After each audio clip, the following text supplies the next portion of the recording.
I was stoked when I beat down Frye, toughest guy I ever fought in my life. I would have had to kill him before he quit. And I couldn't believe what I was into. This is the third fight of the night. I hadn't been hit one time that I know of. I know my hands were killing me. And I got down Frye down there at a 10-minute mark. And Big John asked him, "How you doing, Don?" He says, "I'm fine." Even though his eyes were closed shut, he opened up a little bit and said, "I'm fine." I said, "What have I got myself into here?" So I had to continue. They didn't stop fights back then. Don Frye was never going to tap. Yeah.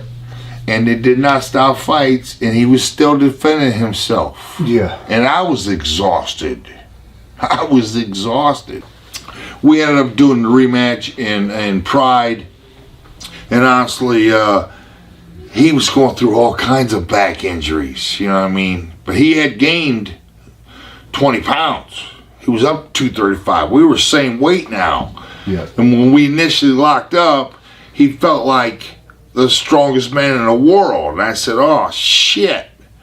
But thankfully, it's not just about strength, it's about the gas tank. How long can you maintain that strength? And fortunately for me, I wasn't in my best shape. It wasn't one of my better nights of my life. I had injuries and stuff I was dealing with, but fortunately for me, I had a little better gas tank than him. And, you know, same thing happened minus the headbutts, you know, so it wasn't as vicious, it wasn't as violent.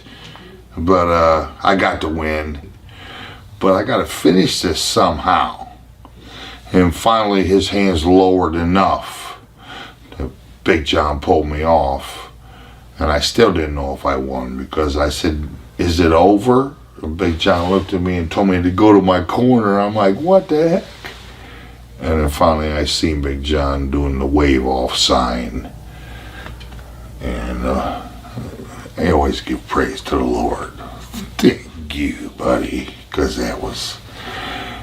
But I was exhausted, and it was so hot in there. And I had a lot of my fans come swarm around me in the cage. They swarmed the cage, and the heat went from 110 or 100. It went from 100 up to 115, and literally I was going to pass out. And I looked at my coach and said, "Please, you know," and whew. But then when I did finally get my breath under control, wow, you know, I'm the fucking champ.